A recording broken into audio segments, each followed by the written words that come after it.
Hello, this week's story is all about some little bunny rabbits. It's inspired by my tiny bunny who lives in my beautiful sparkly Easter tree here. And the story is called 1, 2, 3, Oops!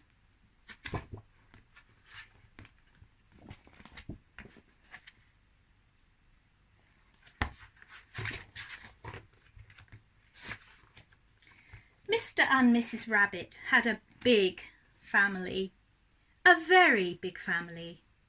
In fact, a very, very big family.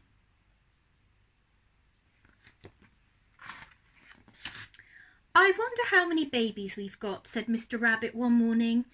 I think I'll count them. Why not wait until later, said Mrs. Rabbit. I would. No, said Mr. Rabbit firmly. I'll do it now. So outside he went to where the babies were playing. Mr. Rabbit started counting. 1, 2, 3. Oops! Oh, noggin sploggin, he exclaimed. With a hop and a skip, the babies he'd counted ran off to join their brothers and sisters. He couldn't tell which ones he'd counted and which ones he hadn't. Mr. Rabbit started again. This time he got a little bit further. 1, 2, 3, 4. Oops! Oh, noggin, splogging, doodle boodle, he grumbled. The babies had started a game of tag and moved. He'd lost count again. Mr. Rabbit tried one more time. 1, 2, 3, 4, 5. Oops! Oh, noggin, splogging, boodle doodle, grizzly whizzly, he groaned. The babies had started playing hide and seek, and now he couldn't see any of them. He'd lost count again. This is no good, said Mr. Rabbit. I'll have to think of a better way. So he sat and thought, until he had a good idea. I know, he said. I'll give a carrot to every baby I count. That way I'll see the ones I've missed. So Mr. Rabbit started counting again. This time he gave a carrot to each baby he counted.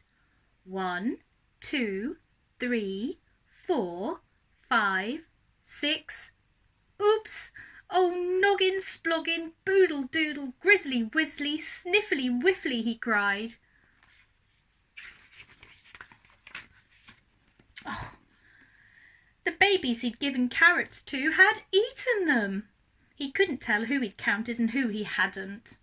Looks really fed up there, doesn't he? I know, said Mr. Rabbit. He had another good idea. I'll tell them to sit down when I've counted them. That way I won't get them mixed up. So Mr. Rabbit told his babies to sit down once he'd counted them. 1, 2, 3, 4, 5, 6, 7. Oops! Oh, noggin, spoggling, boodle doodle, grizzly whizzly, sniffly whiffly, jingle bingle, he shouted. The ground was full of prickly weeds. Just as soon as a baby sat down, it jumped up again. Mr. Rabbit had lost count once more.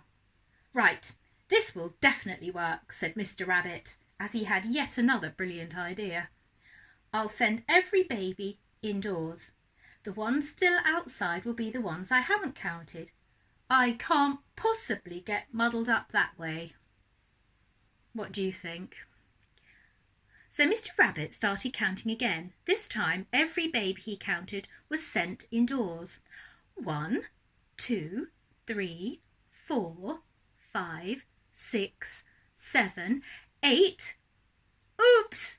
Oh, noggin, sploggin, boodle doodle, grizzly whizzly, sniffly whiffly, jingle bingle, fuddle duddle, yelled Mr. Rabbit, stamping his foot. He'd forgotten that their home had a back door. Every baby he'd sent in the front had run straight out the back, and he'd lost count yet again. Mr. Rabbit sat down and thought once more. In fact, he thought all afternoon. And he thought about it all evening. And then he noticed a patch of mud on the ground and had his best idea yet. "I've got it," said Mr. Rabbit. "Every time I count a baby, I'll put mud on its tail. And then I'll know that the babies with clean tails are the ones I haven't counted. I can't possibly get muddled that way." So Mr. Rabbit began to count once more. Every time he counted a baby, he put a blob of mud on its tail. 1, 2, 3, 4, 5, 6, 7, 8, 9.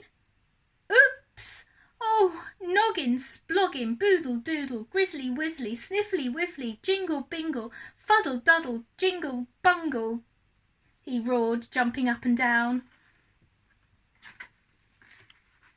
It had started to rain. All the blobs of mud he'd put on the babies he'd counted had been washed off. He'd lost count yet again. "I give up," said Mr. Rabbit. He stomped angrily back indoors.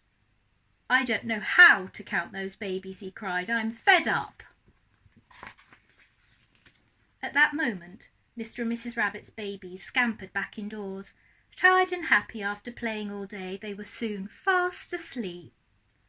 "I told you to wait till later," said Mrs. Rabbit. "Now try counting them." Mr. Rabbit began counting once again.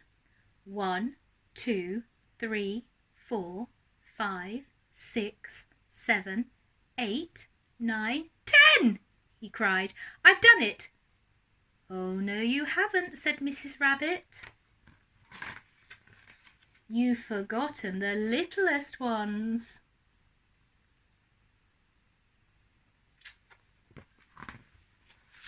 There they all are. Poor Mr. Rabbit. I love that book. That book was written by a man called Michael Coleman, who's a very famous author who lives in Fareham, where we do.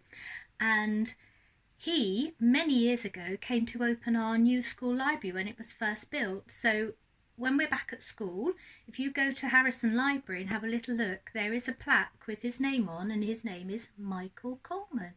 So one of my favourite books there. Night night, everybody. Sleep tight.